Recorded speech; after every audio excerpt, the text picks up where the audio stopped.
नमस्कार प्रणाम। मैं आपका अपना विशु राय हाजिर हूँ जुर्म की दुनिया की एक बेहद ही खौफनाक कहानी के साथ। साथियों, आजकल हमारे समाज में ऐसी ऐसी घटनाएं हो रही हैं जिसको सुनने के बाद यकीन नहीं होता कि वाकई में ये इंसान ऐसा कर सकते हैं। दरअसल साथियों, मैं बात कर रहा हूँ छत्तीसगढ़ के रायपुर की। रायपुर में 31 दिसंबर की सुबह एक जगह लगती है खमतराई। खमतराई क्षेत्र में एक नाले में एक व्यक्ति जब वहां से गुजरता है तो देखता है कि नाले में एक लड़की गिरी हुई है। अब वो लड़की को जब देखता है तो दो चार लोगों को बुलाता है। दो चार लोग आते हैं तो लड़की को दिखाता है कि नाले में एक लड़की गिरी हुई है। जब लोग जल्दी जल्दी में लड़की को नाली से निकालते हैं तो जब नाले से निकालते हैं तो देखते हैं कि लड़की तो मर चुकी है।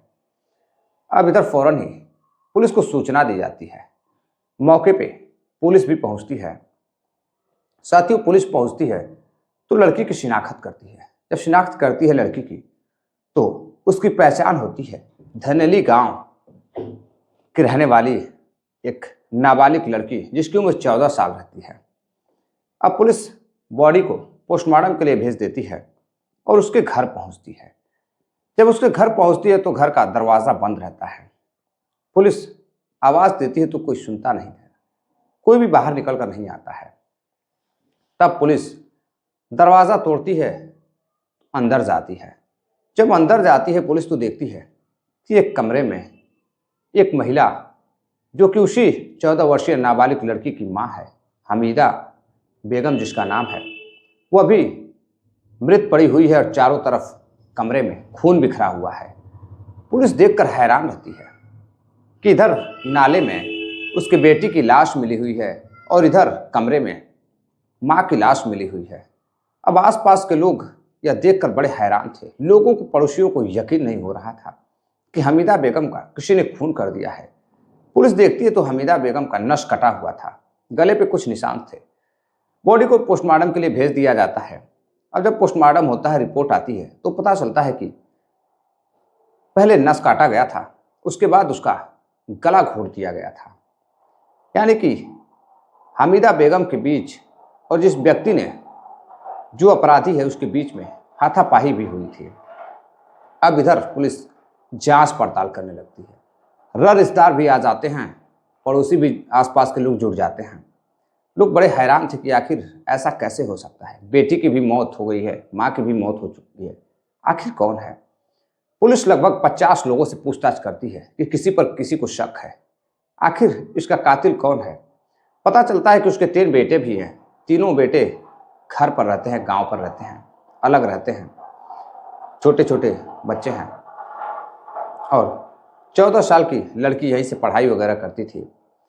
लेकिन पुलिस 50 लोगों से लगभग पूछताछ करती है तो पता चलता है कि एक ऑटो ड्राइवर अक्सर इसके घर आता जाता था और कुछ दिन पहले यहीं पर रहता भी था। अब पुलिस उस ऑटो ड्राइवर की तलाश करती है, लेकिन आसपास कोई सीसीटीवी कैमरे नहीं थे कि जिससे पुलिस को वो ऑटो ड्राइवर मिल सके। अब पुलिस लगभग 30 किलोमीटर की एरिया में जितने भी सीसीटीवी फुटेज लगे हुए थे उस सीसीटीवी फुटेज की तलाश करती है। एक जगह एक सीसीटीवी कैमरे में एक संदिग्ध ऑटो वाला दिखाई देता है। अब पुलिस ऑटो के नंबर से ऑटो वाले को गिरफ्तार करती है, जिसका नाम भरत दास रहता है। अब भरत दास से जब पूछताछ करती है तो पहले तो भरत इधर उधर की बातें करता, पुलिस को बरगलाने की कोशिश करता, लेकिन कहते हैं कि पुलिस से ज़्यादा देर आप अपने झूठ को छुपा नहीं सकते हैं। पुलिस कुछ ही देर में हकीकत उगलवा लेती है और फिर भरत दास टूट जाता है और फिर एक ऐसी कहानी बताता है जिसको सुनकर पुलिस वालों को भी यकीन नहीं हो रहा था कि एक अपराधी ऐसा भी कर सकता है। दरअसल साथियों, जो 14 वर्षीय लड़की थी, पोस्टमार्टम रिपोर्ट में उसके साथ सेक्सुअल संबंध भी बनाया गया था। यानी कि उस लड़की के मरने के बाद उसके साथ रेप जैसी घटना को भी अंजाम दिया गया था। अपराधी ने मारने के बाद उसके साथ संबंध भी बनाया था। अब इतनी भयानक और दर्दनाक घटना कि एक लाश के साथ एक व्यक्ति सेक्सुअली उसको। साथियों, पुलिस अब भरत दास से पूछताछ करती है तो बताता है कि दरअसल कुछ साल पहले, लगभग 2 साल पहले, भरत दास ऑटो चला रहा था। तभी एक दिन जो उसकी मां रहती है हमीदा, उस ऑटो में सवार होती है और अपने घर जाना चाहती थी। अब इधर भरत दास उसे घर छोड़ने जाता है। हमीदा भी बेहद खूबसूरत महिला। अब बातचीत करने में दोनों का दिल एक दूसरे पर आ जाता है। हमीदा ऑटो ड्राइवर भरत को पसंद करने लगती है और बातचीत में भरत भी उस महिला पर फिदा हो जाता है।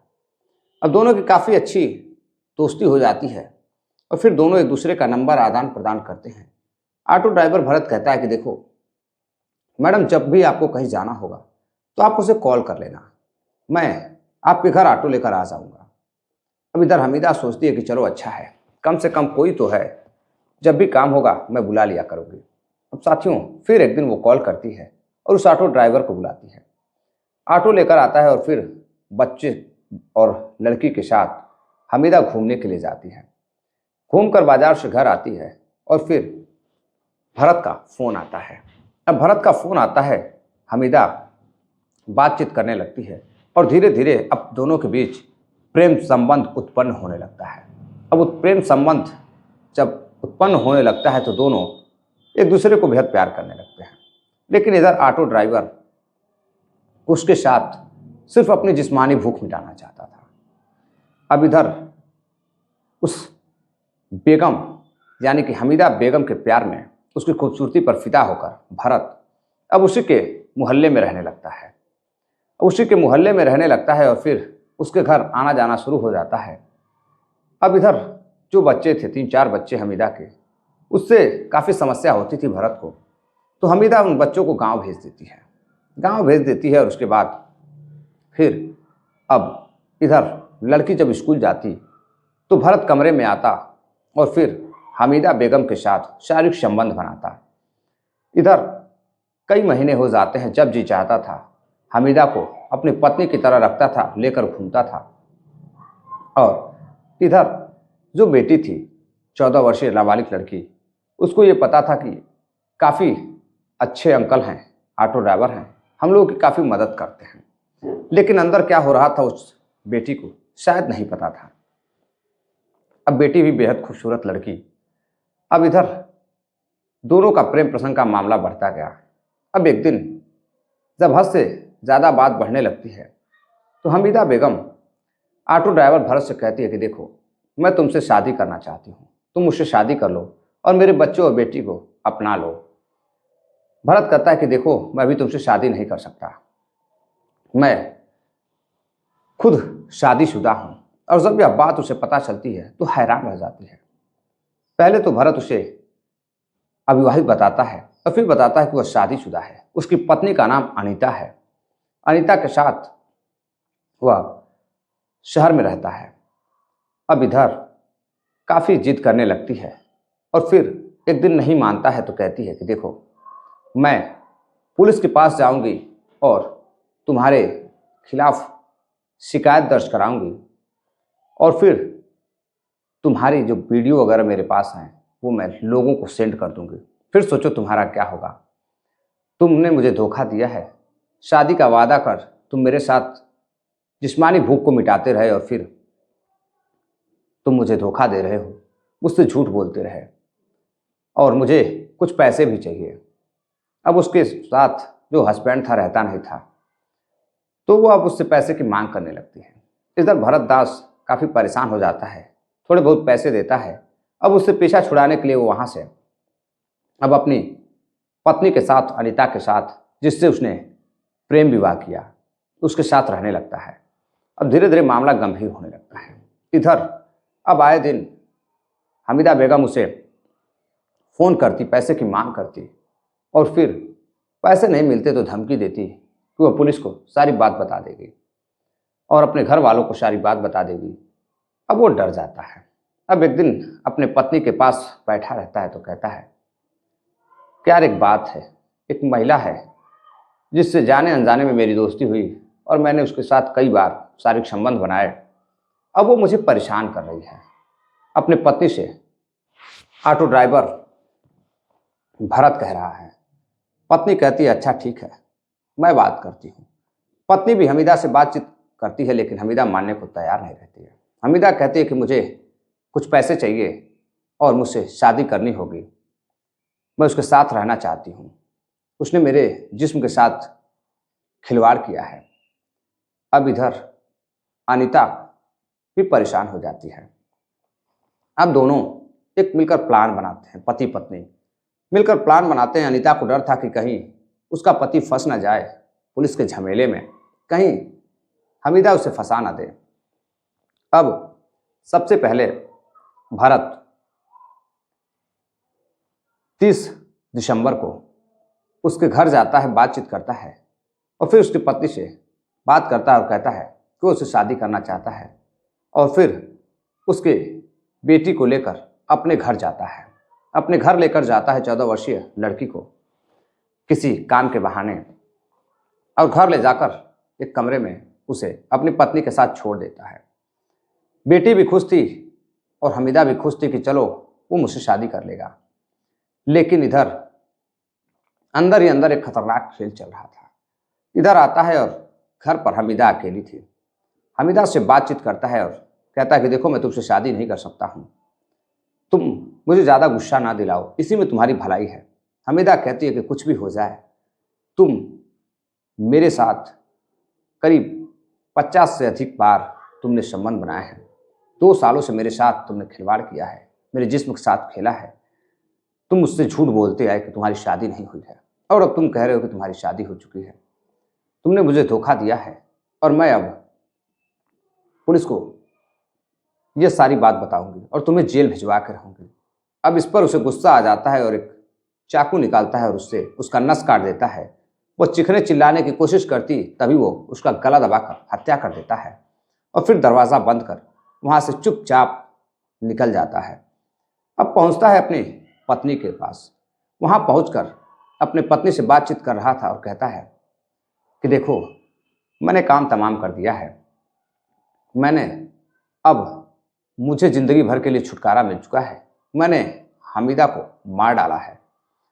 अब उसकी बेटी सुन लेती है, बेटी रोने लगती है, चीखने लगती है, चिल्लाने लगती है। तभी वह दौड़कर उसके कमरे में जाता है और उसके बेटी का गला दबाकर कत्ल कर देता है, और उसके बाद अपनी पत्नी को दूसरे कमरे में भेजता है और फिर कमरे को बंद कर उस नाबालिग लड़की के साथ, 14 वर्षीय लड़की के साथ, वह उसकी लाश के साथ, उसके शव के साथ अपनी भूख को मिटाता है और फिर उसकी दरिंदगी की हैवानियत जो उसके ऊपर सवार थी, मारने के बाद उसके साथ संबंध बनाता है एक लाश के साथ, और फिर उस लड़की की बॉडी को रात के अंधेरे में ले जाकर एक नाले के पास, खमतराई नाले के पास ले जाकर फेंक देता है।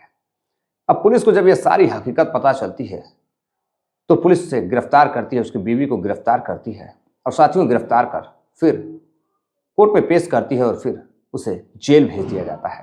तो साथियों ऐसे दरिंदे को, भरत दास जैसे लोगों को क्या सज़ा मिलनी चाहिए, ये कमेंट कर आप ज़रूर बताइएगा। और हमीदा बेगम के जो अब 3 से 4 बच्चे हैं वो अनाथ हो गए, पिता का भी पता नहीं था। माँ अपने प्रेमी के चक्कर में मौत को गले लगा बैठी और साथ में माँ के प्रेमी के चक्कर में एक प्यारी बिटिया भी अपने माँ के प्रेमी के चक्कर में अपनी जान गंवा बैठी। तो साथियों ये थी पूरी कहानी।